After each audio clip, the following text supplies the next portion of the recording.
அஸ்ஸலாமு அலைக்கும் வரஹ்மத்துல்லாஹி வபரகாத்துஹு. இன்றைக்கி நம்ம பாடம் 1ல் அரபு எழுத்துக்களை எப்படி உச்சரிக்கணுங்கிறத பற்றி தான் பார்க்க போகிறோம். இங்கே பார்த்தீங்கன்னா கருப்பு கலரில் கொடுத்துருக்காங்கல்ல, அது எல்லாமே அரபு எழுத்துக்கள். அந்த ஒவ்வொரு கருப்பு எழுத்துக்களையுமே பார்த்தீங்கன்னா ஒவ்வொரு பாக்ஸில் கொடுத்துருப்பாங்க. அந்த பாக்ஸில் மேலே ரெட் கலரில் கொடுத்துருக்காங்கல்ல, சிவப்பு கலரில், அது எல்லாமே இந்த எழுத்துக்களுடைய ஸ்பெல்லிங். ஓகேவா, இந்த எழுத்துக்களுடைய ஸ்பெல்லிங் தான் ரெட் கலரில் கொடுத்துருக்காங்க. இந்த ஸ்பெல்லிங்கோட அடிப்படையில் தான் நம்ம இந்த எழுத்துக்களெல்லாம் உச்சரிக்கணும்.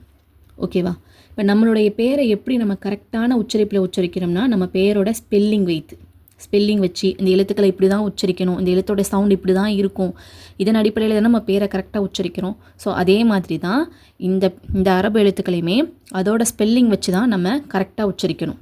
ஓகேவா, ஓகே. இப்போ நம்ம இஸ்திஆத பஸ்மல்லா கொண்டு ஆரம்பிச்சுக்கலாம். அஊது பில்லாஹி மினஷ் ஷைத்தானிர் ரஜீம். பிஸ்மில்லாஹிர் ரஹ்மானிர் ரஹீம். ஓகே, ஃபஸ்ட் லெட்டர் பார்க்கலாம்.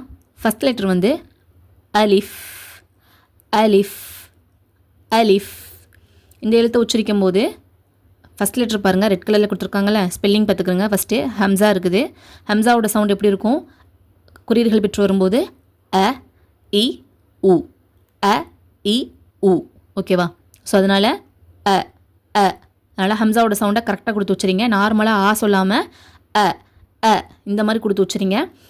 அ அடுத்து என்ன இருக்குது? லி. அலி. அடுத்து என்ன இருக்குது? ஃப. இஃப். அலிஃப். ஓகேவா, அலிஃப் இந்த மாதிரி தான் உச்சரிக்கணும். என்ன தவறு செய்வாங்கன்னா அலீஃப் லீன்னு நீட்டி ஓதுவாங்க. லீன்னு நீட்டி ஓதக்கூடாது, இங்கே லீ மட்டும்தான் இருக்குது. ஓகேவா, அதனால் அலிஃப் இந்த மாதிரி தான் உச்சரிக்கணும். அண்ட் அந்த ஆவை நார்மலாக ஆ சொல்லாமல் அலீஃப் அலீஃப் இந்த மாதிரி உச்சரிக்காமல் ஹம்சாவோட சவுண்டை கொடுத்து உச்சரிக்கணும். அ அலிஃப். ஓகேவா, நெக்ஸ்ட் என்ன பண்ணுவாங்கன்னா அலேஃப் அலேஃப் இந்த மாதிரி உச்சரிப்பாங்க. இந்த மாதிரியும் உச்சரிக்கக்கூடாது. ஓகேவா, அலிஃப் அலிஃப் இந்த மாதிரி உச்சரிங்க. ஓகேவா, அந்த ஃபேவை உச்சரிக்கும் போது காற்று வெளியேறதை உங்களால் ஃபீல் பண்ண முடியும். ஃபேக்கு உங்களோட உதடுகளை எப்படி வைக்கணும்னா, மேற்பற்கள் இருக்குது பார்த்தீங்களா, மேற்பற்களுடைய ஓரங்களை உங்களுடைய கீழ் உதட்டோடைய ஈரப்பகுதியில் வச்சிங்கன்னா உங்களுக்கு ஃபேவோட சவுண்ட் கரெக்டாக கேட்கும். அண்ட் காற்று வெளியேறதையும் உங்களால் ஃபீல் பண்ண முடியும். If if. ஓகேவா, உச்சரிக்கும் போது அலிஃப் அலிஃப் இந்த மாதிரி உச்சரிங்க. நெக்ஸ்ட் ப. இதோட ஸ்பெல்லிங் எப்படி இருக்குது? ப இருக்குது அண்ட் ஒரு அலிஃப் மத்தா இருக்குது. அலிஃப் மத்தா வந்தால் 2 ஹரக்கத்தை நீட்டி ஓதுவோம். அதனால் பா தா சா ஆ இந்த மாதிரி ஓதாமல் ப ப இந்த மாதிரி உச்சரிங்க. 2 தவறு நடக்கும். ஒன்று பா தா இந்த மாதிரி ஓதுவாங்க. அப்படி இல்லைன்னா ரொம்ப சாச்சி ப த ச இந்த மாதிரி ஓதுவாங்க. இந்த 2 தவறுமே பண்ணக்கூடாது. ப ப இந்த மாதிரி உச்சரிங்க. அடுத்து த த.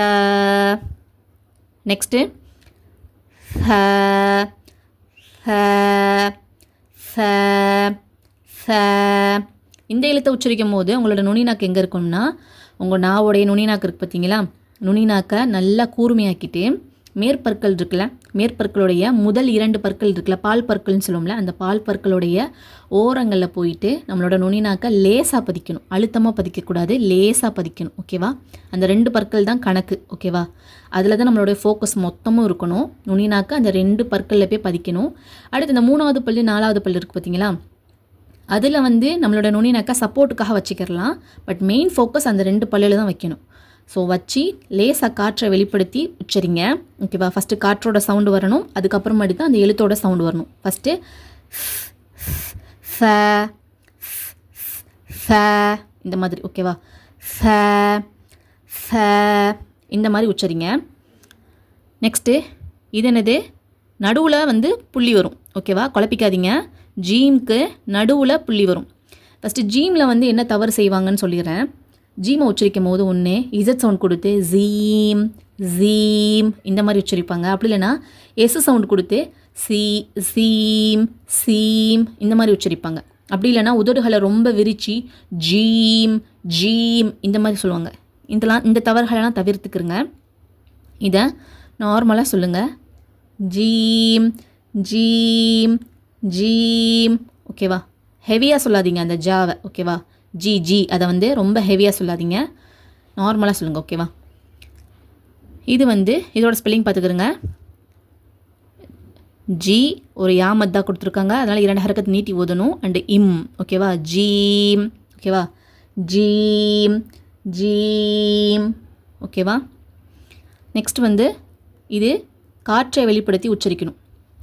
ஜீம்க்கு வந்து நடுவில் புள்ளி வச்சுருப்பாங்க, ஹேக்கு எந்த புள்ளியுமே இருக்காது, மேலே நடுவுலன்னு எங்கேயுமே புள்ளி இருக்காது. இது வந்து ஹே ஹே.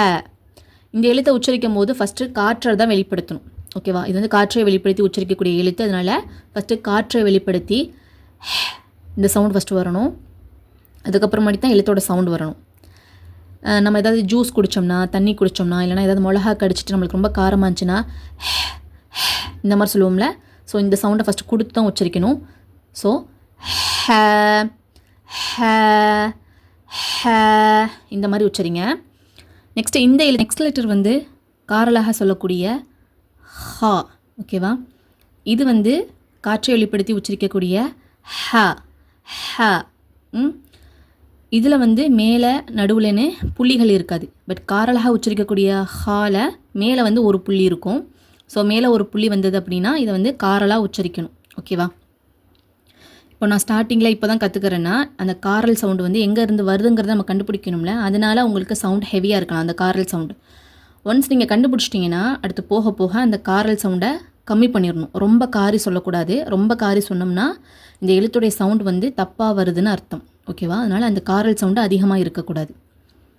அண்ட் இது வந்து வல்லின எழுத்து. ஃபஸ்ட்டு அரபு எழுத்துக்களை வந்து வல்லின எழுத்துக்கள் மெல்லின எழுத்துக்கள்னு பிரிப்பாங்க. ஸோ இது வந்து வல்லின எழுத்து. அலிஃப் டு ஹேவர மெல்லின எழுத்து, இது வந்து வல்லின எழுத்து. அதனால் வல்லின எழுத்துக்களை உச்சரிக்கும் போது நம்ம நாவோடைய லாஸ்ட் பகுதியை மேல்மோர்சை நோக்கி உயர்த்தணும். அதனால் மேல்மோர்சை நோக்கி உயர்த்தினா தான் இந்த சவுண்ட் வல்லினமாக வரும், இல்லைனா உங்களுக்கு மெல்லினமாக தான் கிடைக்கும். அண்டு இன்னொன்று என்ன செய்வாங்கன்னா வல்லின எழுத்துக்களை உச்சரிக்கும் போது உதடுகளை முன்னோக்கி குவிப்பாங்க. இந்த வாவுக்கு சொல்லும் போது நம்ம குவிப்போம்ல, அந்த மாதிரி குவிப்பாங்க. அந்த மாதிரி குவிச்சாலும் சவுண்டு வந்து உங்களுக்கு ஓ சவுண்டு கிடைக்கும். ஹா ஹா இந்த மாதிரி ஒரு ஓ சவுண்டு கிடைக்கும். அந்த மாதிரி உச்சரித்தாலும் உங்களுக்கு சவுண்டு தப்பாக தான் கிடைக்கும். அதனால் அந்த மாதிரி தவறையும் நீங்கள் பண்ணக்கூடாது.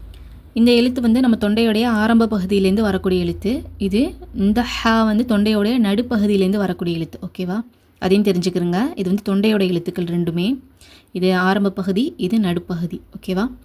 ஸோ அந்த லெட்டரை உச்சரிக்கிறதா இருந்தால் ஹா ஹா ஹா இந்த மாதிரி உச்சரிங்க.